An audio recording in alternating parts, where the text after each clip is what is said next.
Good day and welcome to today's show. I'm your host, Limba Mupetami. Let's get into today's hit list segment.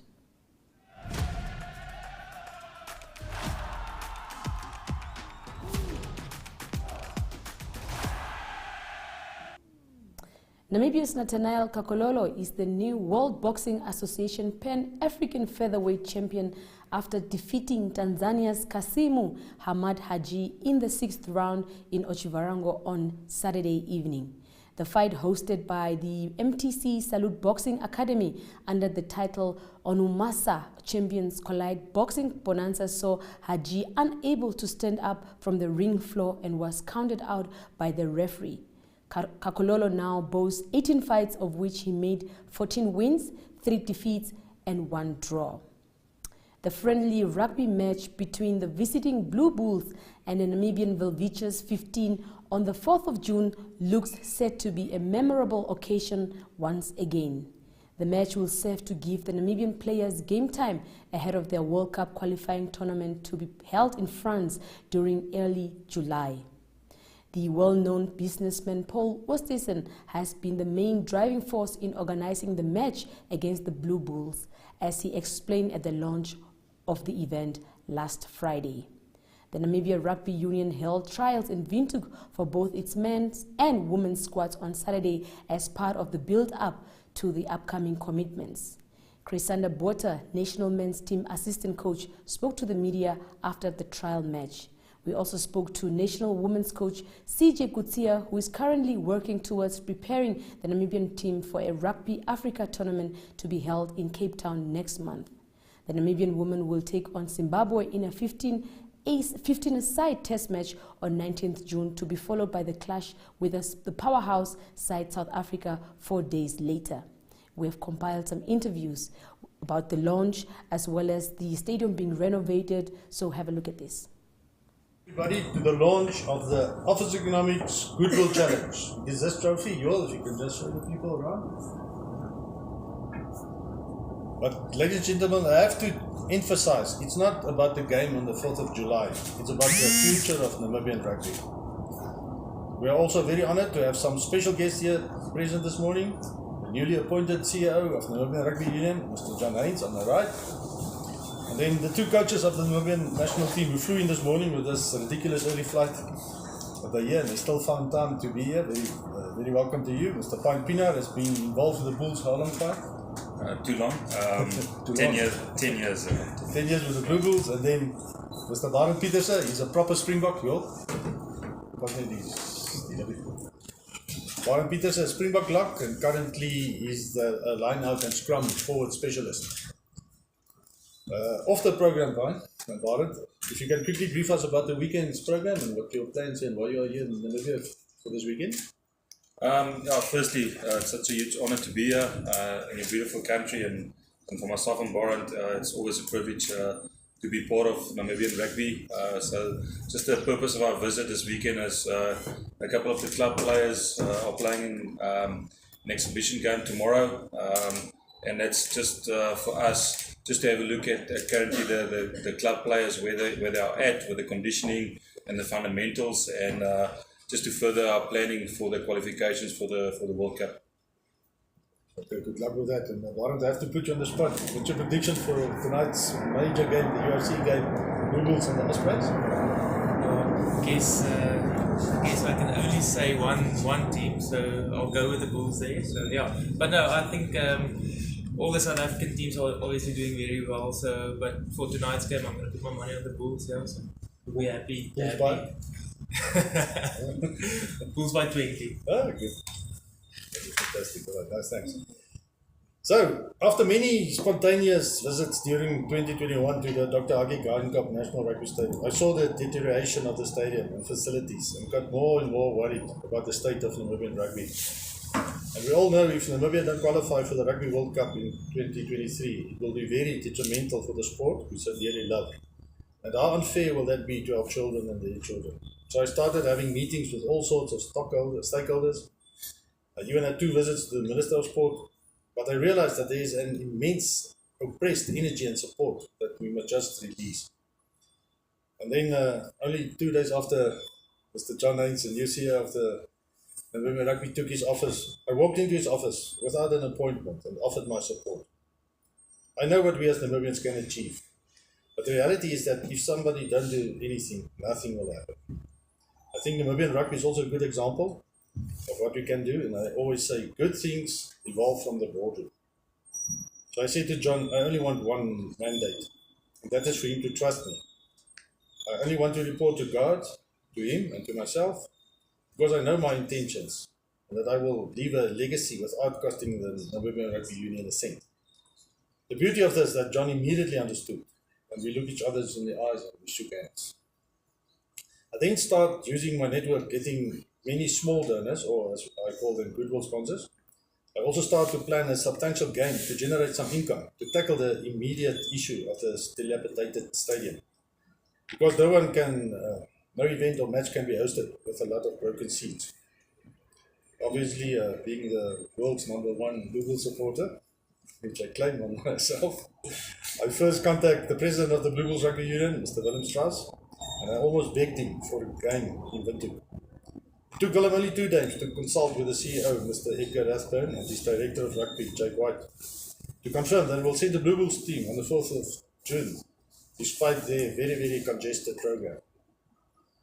I again realized the unbelievable goodwill that exists, that just need to be exploited, and we can only offer trust in return.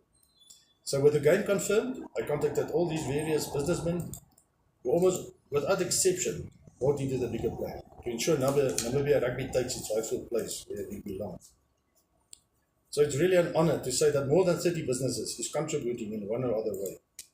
From new paints, donating all the paints, from Puku's Nissan sponsoring John's car, from Synergy with all their free digital marketing, and Cosmos 94.1 for all their various exposure they're giving us. All for free, obviously. It is impossible to mention all, but I have to thank all these friends and businesses for what they did. There's a few of them.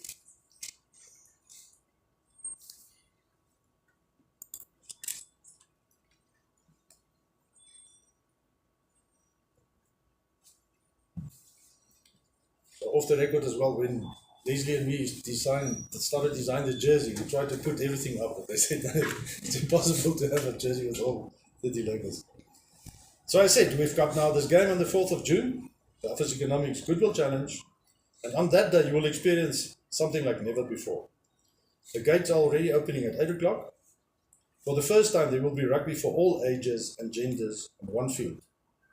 That is Biliki or Choco Rugby. They get into rugby development program of the NRU for the grade 1 and 2s. There will be primary schools rugby, 2 first team matches, as well as a women's game as curtain raiser for the big clash. The Welwichas versus Blue Bulls, giving our beloved Welwichas valuable game time before they leave for France in July for that vital qualifier. The Welwichas and Blue Bulls will compete for this Goodwill Floating Trophy, and it will become an annual event. So perhaps next year we'll be playing against Kenya or the All Blacks or the Springboks. Let's see. Who knows? The event also made 2 of my dreams come true. To be a main sponsor of such a game and to design a jersey. So thanks to Canterbury and Gravity for their generous sponsorship. I think you will all agree that jersey looks great. So for the 4th, we also contracted a professional caterer to ensure there will be more than enough variety and good quality food and drinks, and obviously a beer garden as well. There will be free entertainment for children, there will be cheerleaders, a tribute to all national players, and an activator from South Africa to get the fears going, and hopefully a Mexican wave or 2, as well as other surprises. I think the highlight could be that drop goal competition sponsored by F&B, where 10 contestants, randomly drawn from the crowd, each get 1 chance to do a drop kick, and the first successful effort will win a Nissan Magnite to the value of $300,000 Namibian dollar. I think you will agree, all this for $40 Namibian for a day's entertainment is good value for money. The short-term goal is to build an unstoppable momentum and to upgrade the infrastructure. We hope and we think we will add value of more than 1 million to the stadium, to the Namibia Rugby Union, by 700 new seats and upgrading the existing seats. There you can have a picture of the current state, and you will all see on the 4th of June how it will look. So the main stand will have a total makeover. But I have to say, it's a longer term potential that really excites me. We will obviously work on better infrastructure, or better structures and procedures for development of local rugby, the schools and the clubs, etc. But the following possibilities is suddenly opening up. The readmission to the South African competitions like Craven Week and the Currie Cup, participation in international competitions, establishing a professional franchise, and perhaps a high performance center and rugby academy. Perhaps we should start at sevens. And we all know with solid structures in place, the sky is the limit. So to conclude, it's not about me or office economics, but about everybody, because everybody has a role to play. And that includes you, the press, putting this positive vibe out there, giving us the much needed exposure. We need that stadium filled on the 4th of June. So I want to thank you, Paul, and especially God, my family, and the Office Economics team, led by Leslie Berger. Easter. Without him and without you, nothing of this would have been happened. So thanks to the Blue Bull Rugby Union for my special bond with you. It's an honor and privilege to have the Bulls as big brother, being such a champion and world-class franchise. Just got a message recently from Willem Strauss, the president. If you just can play that. I'd like to take this opportunity to thank my friend Paul Oosthuizen for his massive contribution in making the Vodacom Bulls 15 tour to Namibia a possibility. Paul has been our unofficial brand ambassador now for many years, and his contributions to Blue Bulls rugby and rugby in general is just enormous. Vir die Vodacom Bulle is hierdie toer baie belangrik. Dit gee die 15-tal van ons die geleentheid om ons diepte te toets met die oog op die voorbereiding van die Currie-beker uitspelrondes. Die Vodacom Bulle wat natuurlik tans bo aan die lok is en die verdedigende Currie-beker kampioene is. En dan natuurlik van Namibia hoop ons dat dit bydra sal lewer. Special thanks to you, John. I'm looking forward to work with you for many years and many projects to come. Barend, thanks for your hard work that you put into our national team. My last request, one of my last dreams that must come true, please beat Uruguay on the 7th of September 2013 at the World Cup in France. That will be our first win ever. I'm looking forward to that. Thank you, everybody. That concludes, and the floor is now open for if there's any questions.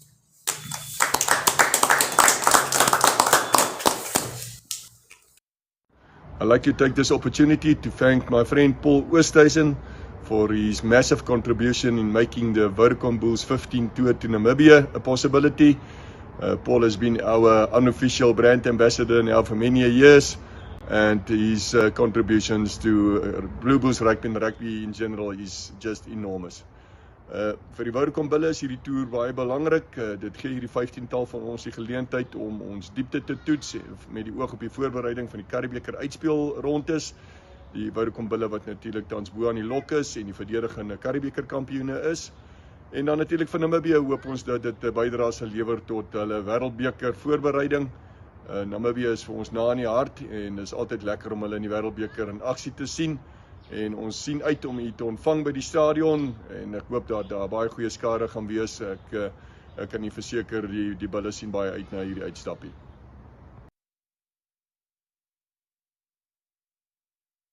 So we want to give those guys the most time. No, very tough game. I think the boys did well under the conditions, and it's a bit cold today. It's a bit windy out, but yeah, some good collisions there, and good work rate by some of the boys. And it really shows that the past 4 weeks of club rugby really did the boys well. So yeah, that's up to the boys that showed up today. And I know it's not easy coming from everywhere and just tossing a bunch of guys together and playing in a friendly match. But we saw a lot of good things, and obviously Pine and Barend are here from SA, so I think I'll take a lot from them as well, just to find out what they saw and obviously how we can improve. Right, when will you select your team for the Blue Bulls? Okay, we're selecting the team straight after the game now, so we'll set, and then hopefully by Tuesday we can release the team to everyone involved. And from what you've seen, do you think you've got a squad who can maybe beat the Blue Bulls?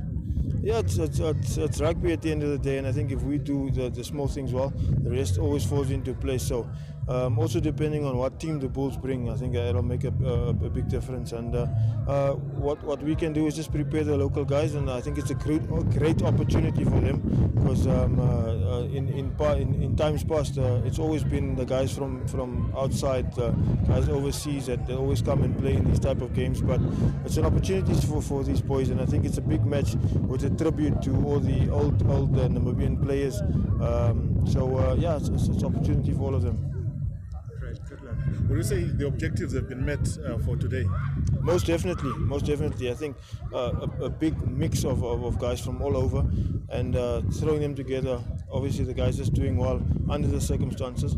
It's a good thing for Namibian rugby, and now it's coaches from outside that see what the local talent has to offer, and I think we'll make the good decisions and get that group in to start training for the Bulls. Were there any positions where you specifically were looking to find maybe some solutions, or any individuals during today that you thought really showed their hand? I'm not going to mention any names now, and obviously positions, but we do have a couple of injury concerns. I think Desiderius Sethi has got a slight hamstring. Jacques Thron has an ankle injury. Andre van der Berg has a knee injury. So there's a couple of positions that we are sweating over. So we want to give those guys the most time to recover before we make selections and announce the final team.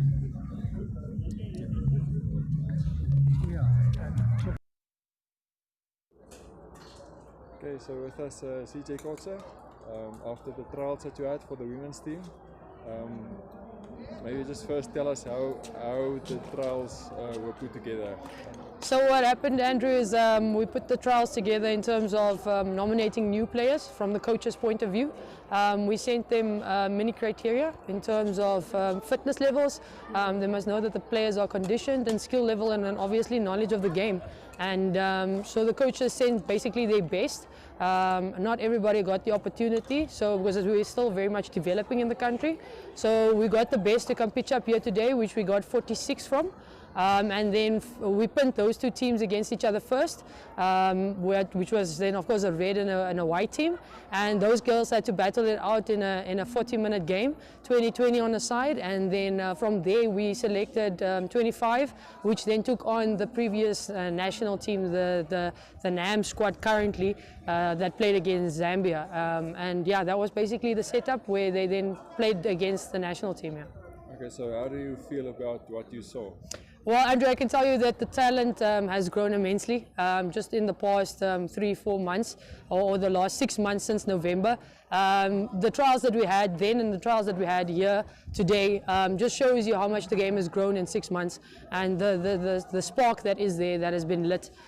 So I'm very happy about the trials. Good talent on display today. You could see that the girls gave it their all. The coaches have really been working hard countrywide. So very much happy about what has been showing, or what was shown here on the pitch today. Okay, so the next challenge ahead of you, quite a big one, Rugby Africa tournament in South Africa. Playing against South Africa first, or Zimbabwe first? We're playing against Zimbabwe first, and then followed by South Africa.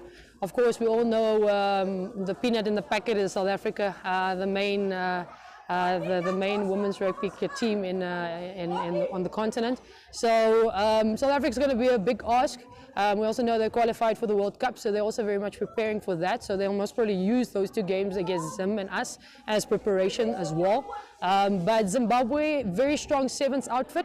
However, also still developing on 15s. There are a few years ahead of us. Not as much as Zambia, but they are ahead of us. So two very challenging games for us. But in terms of us finally being on the circuit and playing in Pool A in this time around, it's good. We're on the circuit, and that's what we want. We want actively to play constantly, both 7s and 15s, and it's a positive to take from that. All right, now on to moving onwards with cricket news. Gerhard Erasmus, captain of Namibia, was named player of the match for his excellent unbeaten half-century that helped seal the Eagles' second T20 win by six wickets over Zimbabwe in Bulawayo. The series now stands at 2-2 and the teams take each other on at 1 o'clock tomorrow in the 5th and deciding match. Here is Erasmus as well as Pierre de Bruin, the coach of the side, sharing their views on the match. Yeah, I think it's obviously quite special for us to get a second win against Zimbabwe. We know it's a test nation, as you say, and a very good cricketing nation with a long history. And the series is nicely poised at 2-2 now, so it's very exciting for us going into tomorrow, Tuesday's clash. When the game goes to the last ball like that, there's always a little bit of pressure, but you know, as a cricketer, that's the kind of moments and the kind of games you want to play in. For myself, another great experience to be out there in the middle of those pressure scenarios, and I would like as a captain to take those moments on myself. Lots of other guys also in the team stepping up on the day, but I'd score to the ball. Zane Green at the end having to hit the winning run, so it's a great experience for him as well. To bank for the future. Obviously playing in Zimbabwe at their home ground, the crowd was up for it, and a tight finish like that makes for quite a noisy crowd, and which makes it all the more special with you know, all the ambiance around. It was quite a nice moment to get the. Well, I think in a final game like that, you'd want to put the perfect performance together, but we know in cricket that doesn't always happen, and the results aren't always you know, in your control. So we just have to nail our processes. If we play the best cricket that we can, play the big moments really well, I think it's going to be a great game of cricket. I think the two sides are very evenly matched at this stage, both sides having 2 wins, but both sides also playing good cricket in the 2 games that they won, and rightfully so. The series is tied up now, so it's going to be a great game on Tuesday, and hopefully we can you know, play those big moments better than the opposition and come away with a win. But then again, it's going to be a great experience for, you know, 11 guys on the field to play in sort of a final match under pressure, which is definitely what you want, and definitely the kind of cricket matches that you want to be a part of. So we're very excited, and if we nail our processes and if we stick to what we are, you know, our strengths, I think we should come out on top if we're lucky on the day. Now, before the series, we set ourselves some high goals, and that was not just to win 2 games and feel that that's enough against the Zimbabwean side. You know, we're very disappointed that we haven't closed off the series already, especially after that first game that we should have won. But we have got an opportunity on Tuesday to rectify that. I'm very proud of these guys. You know, today we were a little bit off with the ball at times, hot and cold. In the field, we were a little bit hot and cold, but there was still some X-factor plays. You know, we got wickets at the right stage of the game. But our goal was to win more than 3 games on this tour. So it hasn't panned out like that. But there's a series at stake now. There's history at stake, and we want to make our supporters very proud. As a coach, I'm very proud of these players and how they've operated so far on tour. Tough conditions. I must say the umpiring has been well below par. Things hasn't gone our way. So I'm just proud of these guys. I'm very proud of the support staff in the hard work that they've put in. Tuesday is going to be an absolute amazing game, and we're looking forward to that. Now, Tuesday's match is obviously the decider. Who could have asked for a better series? You know, 2-2, all to play for on Tuesday. It has been a series, a little bit of seesaw. You know, win 1, lose 1, win 1. So, you know, is it advantage Namibia because we've got a bit of momentum on our side? What we saw the last time, that you can't be complacent with that. There are no guarantees when it comes to momentum. This is a home team that's got a lot of pride, and they will bounce back. Certainly, they have shown us how they can bounce back. So, you know, Tuesday is going to be all about nerves for me. You know, who's going to handle those pressure moments the best? Who's going to embrace those tough moments? Who's going to ask for them? And who's going to compete in them? So, you know, it's going to be a thriller, I believe. You know, both teams want to really, you know, win it. But certainly us, you know, away from home, winning our first ever T20 series against Zimbabwe would be just excellent for us and the country. Yeah, certainly another win against a full member. It's a nice feeling, but I've said it for a while now that we need to, have the mindset ourselves as a full member. If you have that mindset, you will be able to compete against these guys. If you see yourself as an associate member, I suppose you're going to stay at that level from a mental point of view, and you're going to accept defeats when you feel that, you play against stronger teams. So, we've set the standards according to full member standards, and we've got a lot still to do, but it's a great win. What a privilege to have been part of that game today. Well, good luck to the Eagles for tomorrow's match. The MTC spokesperson Erasmus Nikundi said the We Race Together charity event held on Saturday at the Independence Stadium lived up to its expectations. The event was part of the annual MTC Knockout Project flagship program and attracted close to 140 personalities from various sectors who competed in the 4x100 relay contest. The overall winners were the Foxes, followed by Velvicious Legends, and the Namib Blitz came in third place. Sanada Coleman was on target as her side Fenerbahce romped to a 3-0 victory over Hekarikuku Spor to reach the Turkish Women's Football League layoff semi-finals on Saturday. The Namibian international made the game safe for her side, scoring the third goal in the 75th minute. The team is in good space and hope to continue their upward climb. On form, Alison and Carlotta won leg 2 of the FEI Jumping World Challenge. Alison and her mare Carlotta rode 2 immaculate clear rounds in Category A at the RVS grounds in Swakopmund on Saturday to win leg 2 of this year's edition of the competition in a time of 54.28 seconds. Check out this footage of that competition. Alison and Carlotta starting their thing.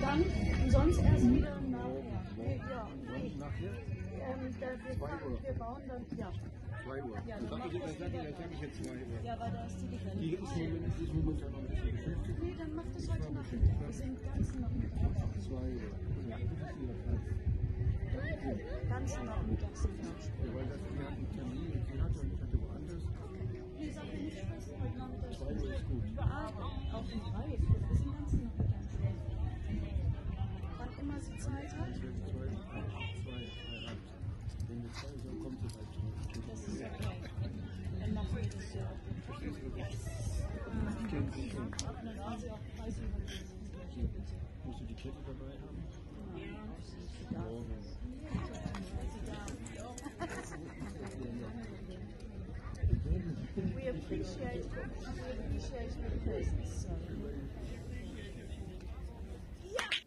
At a press conference held in Windhoek today, Brave Warriors head coach Bobby Samaria announced his appointment of Paulus Shipanga as his assistant for the 2023 Africa Cup of Nations qualifier matches against Burundi and Kenya. Shipanga replaces Robert Nosub, who was the assistant coach. With that, let's head into a break. Once we return, we head over to the Weekend Drop segment of today.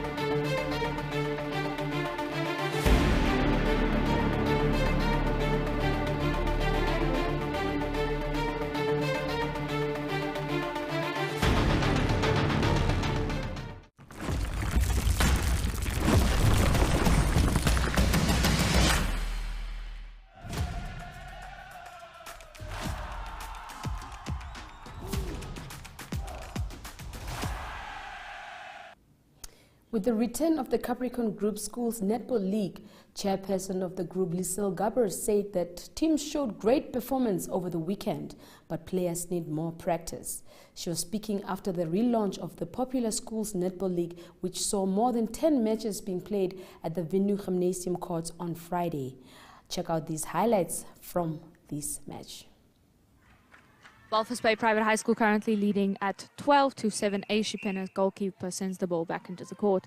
In the hands of the goal defense, the umpire calls it back. Goalkeeper plays off once again. Aishipena goal defense sends it onto their wing attack. Wing attack onto the goal attack. Walvis Bay Private High School makes their second attempt at this goal. This means this is their 14th goal in this game. Welcome back to the wonderful game between Walvis Bay Private High School and Aishipena here at Kira Windhoek Gymnasium in the capital city of Windhoek. If you want some behind the scenes snaps, if you want to see what's happening behind the NTV cameras at this point, you are welcome to go check out our social media, where Jamie Lee Loss is ensuring that you know everything that is happening behind the scenes. So we are currently awaiting a kickoff between these two games. Walvis Bay Private High School currently leading with 4 goals at 14-10 in their favor. Looking to play back a little bit there. The defense from Walvis Bay Private High School seems to be a bit overbearing. Aishipena plays into their goal territory. Umpire calls. Walvis Bay Private High School to play off. Walvis Bay Private High School center fumbles, but she catches the ball, sends it right on to her teammate. Walvis Bay Private High School intercepts ball possession from their wing defense back to their center back to their wing defense, right outside their goal territory now. Center takes possession of the ball, and she sends it on to another player right outside the goal territory. Aishipena intercepts, and they are making steady strides towards their goal circle. Walvis Bay Private High School manages to take back possession of the ball. They are now outside their goal territory. Aishipena does not intercept. It seems they did. Walvis Bay Private High School aimed for a goal there, shot right over it. Aishipena manages to intercept this time. Aishipena still in possession of the ball as they send it on. Small but steady strides from Aishipena there. Umpire calls gameplay back. Walvis Bay Private High School's wing defense plays off into the hands of a teammate. Walvis Bay Private High School making long strides toward their goal territory. Umpire calls. Walvis Bay Private High School set to commence gameplay. Walvis Bay Private High School attempts at a goal. Aishipena trying vehemently to prevent it, but they cannot. This is the 23rd goal for Walvis Bay Private High School. Aishipena currently at 14. Aishipena center plays off there into the hands of a wing attack.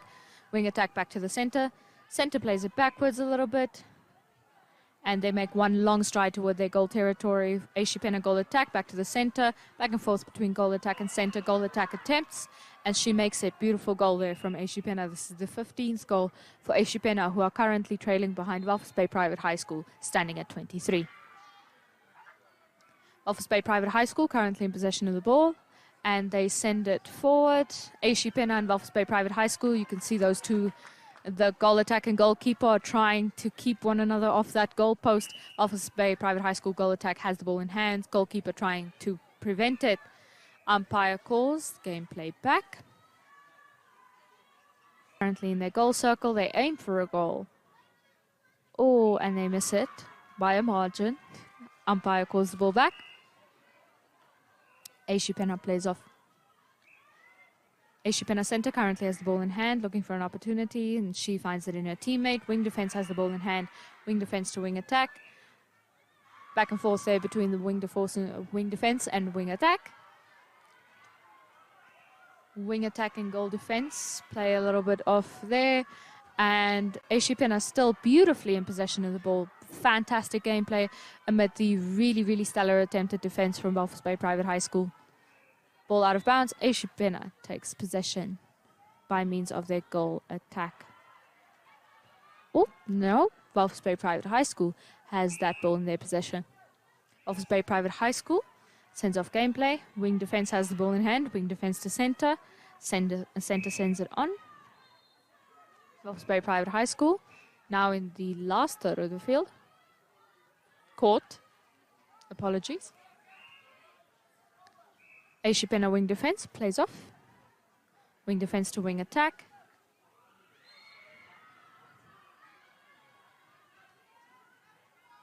Aishipena goal attack.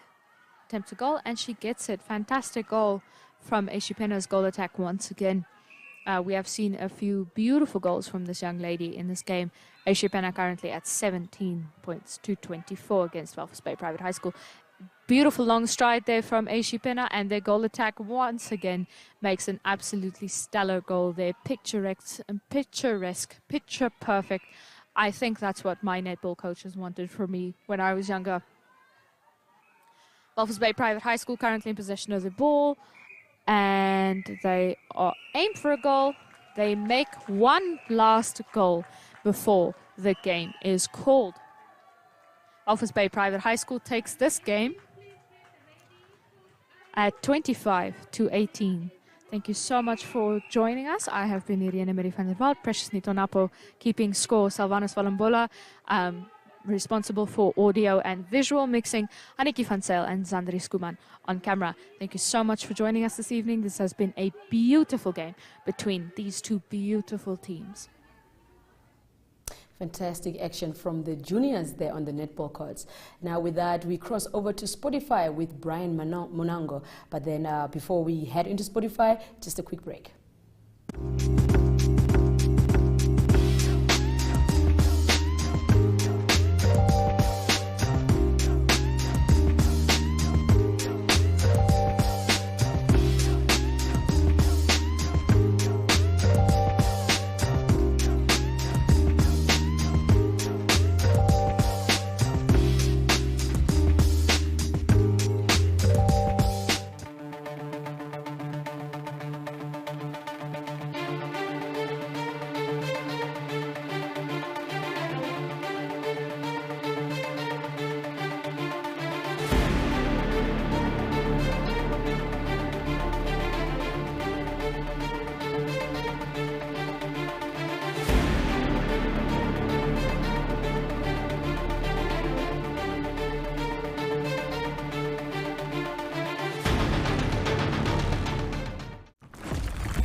Thank you very much, Limba, and good day, viewers. My name is, of course, Brian Monango, and here on Spotify is where we focus on what the youth are busy with in sports. With that, let's take a look at what we had going on this weekend. The ITF World Tennis Tour that took place in Windhoek ended on Saturday in Namibia, as the players got the full experience as they took on international players and they battled for points. South African Leo Matthijsen and French Malagasy June Vassard both made valuable contribution in the tournament with their skills and endurance. We caught up with the tournament director Doreen Koen, and this is what she had to say about the tournament. Hi, my name is Doreen Koen. I was the tournament director for the J5 and the J4 tournaments that was hosted in Windhoek from the 9th of May until the 21st of May. We had a whole lot of players from lots of different countries. We had as far as Sweden, France and Egypt joining us. The person that traveled the most actually came from Australia, a young upcoming player. We're going to see a lot more from him. We had not a lot of challenges. The people really enjoyed their stay in Windhoek. We had people that went out to some of our lodges and everybody just said, thank you for the good time and thank you for our hospitality, and they enjoyed the quiet of our courts, which was really awesome to hear. Everybody thought it was well organized, and we had good feedback from the bus services and the hotels. So for the city of Windhoek, well done. Mm-hmm. And tell me a little bit about the quality of play during this tournament. How was that with your international guests as well? I can believe it was a little bit harder. Well, the tournaments are categorized differently. So basically the J5 tournament is one of your tournaments that gets the least points. So our highest ranked player was about 500-ish in the world. For the J4 it has more tournament points. So we had Leo Matthijsen from South Africa, and he's ranked high in the 200s. We had good competition. Our Namibian players unfortunately struggled because the competition was really good, but they took a lot out of it and they learned a lot. So we can go into our next tournaments and we can practice harder and we can work a lot to get more playtime. Mm-hmm. So well, the third circuit of the Indongo Toyota Gravity Cup series kicked off in Windhoek this weekend, taking place at the Windhoek Technical High School rugby field, where we had a lot of games and players brought their A game, if I should say so, with a lot of rugby going on. And we caught up with Hendrik Grove. Stay tuned for the video. Good morning. It's Hendrik Grove here. We are here at the Indongo Toyota Super Series. We are at this round 3 of the series for 2022, and we've got a couple of schools that's playing here at RTS today, and then we also got another leg of this taking place in Walfish Bay today.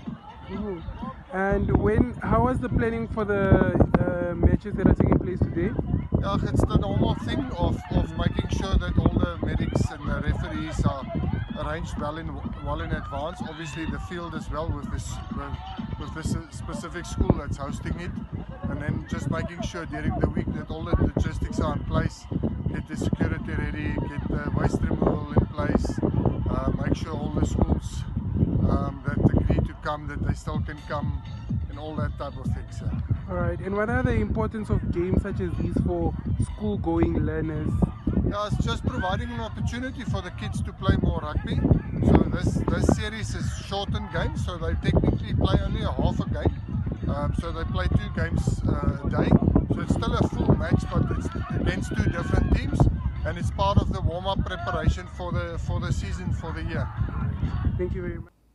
An eventful weekend it was indeed. And with that, we've come to the end of Spotify. With that, we move over to international news with Ari Ochad.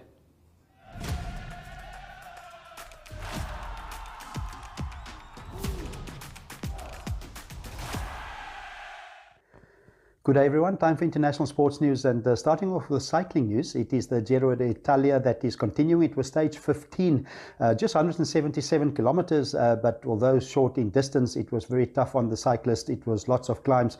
They climbed a total of 4,000 meters, and the winner of the 15th stage was Gil Ciccone. He's from Italy, Gil Ciccone, and he came in a time of 4 hours, 37 minutes and 41 seconds. A great result for him, beating Santiago Betruga into second place by a full 1 minute and 31 seconds.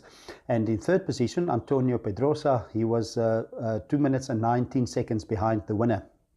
The general classifications, it is Lopez that falls out of the lead now, and it is Richard Carapaz that is leading at the moment. His total combined time after 15 stages, 63 hours and 6 minutes and 57 seconds. And just 7 seconds behind him in second place in the overall classifications at the moment is Joey Hindley of Australia.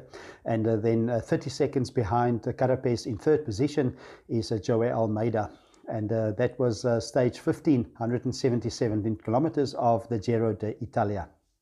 Let's continue with some rugby news. It was the 7th tournament in the World Sevens Series that was played in Toulouse. Not a good result for South Africa. They finished 10th in the men's division. And at the moment, the points standing is after the 9th tournament. Argentina leading by, they've got 118 points, leading by 2 points over South Africa. That's 116. And then Australia, 110 points. Ireland, 88, and Fiji, 87. Fiji moved up to 87th after winning in Toulouse. They beat the team of Ireland in the final. The score there was 29-17. The women's side of the Sevens tournament, it's already Australia that won the series. There's 2 tournaments to go. They can't be caught, and it is Australia with 80 points, and then followed by France, Fiji and Ireland on 60, and New Zealand on 57. In the tournament in Toulouse, it was New Zealand that did great. They beat Australia in the final by 21 points to 14. The next tournament in the series will be this coming weekend when they play in London. And now in international sports news, we continue with some tennis news, and it is Roland Garros that started. It is one of the 4 majors on the men's and women's circuit, and it is being played on clay and of course in Paris. And result from the first round on the women's side of the draw is that Ons Jabeur, the number 6 seed of Tunisia, is out of the tournament. That's not good news for Africa. She carried Africa's hope. She was the first woman from Africa to win a WTA Thousands tournament when she won the Madrid Open, but she lost unfortunately in the first round to Poland's Magda Janet, and she's out of the tournament in the first round. Another highly seeded player, that is number 10th seed Gabina Muguruza, that also lost in the first round, and she lost to Kaya Kanepi of Estonia, and the score there was 2-6, 6-3 and 6-4. Ons Jabeur, when she lost to Lynette, was also in 3 sets. It was 3-6, 7-6 and 7-5. It was a 23rd seed, Gilles Techman of Switzerland, that is through to the next round, and she beat Brenda Pora by 6-2 and 6-1. And number 1 seed, Iga Swiatek, is still to play in the first round. In the men's draw, it was more safely through for the seeded players in the first round, and it was Carlos Alcaraz. He's the number 6 seed and one of the favorites, just 19 years old, from Spain. Alcaraz beat Jean Landaro, and he beat him by 6-4, 6-2 and 6-love. And then Alexander Zverev, he's the 3rd seed. He's also through to the next round. Let's continue or close with some cricket news, and it is Namibia that play against Zimbabwe in a T20 5-day series. It's very exciting at the moment, and it was over the weekend. It was Namibia that won the 4th one to drew the series 2-all, with 1 game to play on Tuesday. So what happened in that 4th game was that Zimbabwe batted first. They made 157 for the loss of 8 wickets in their 20 overs, a very good competitive score. But then Namibia made the runs right on the last ball. It was Zane Green that hit a 4, and it was 161 for the loss of 4 wickets that Namibia achieved there. And it was also Gerhard Erasmus, the captain, that did very well, 59 runs from just 43 deliveries. So the series is 2-all then, and all to play for in Bulawayo. That 5th and final game will be played on Tuesday. That's the sporting news for now. I hope you have a great sporting day, and we talk again tomorrow. All the best. Bye-bye.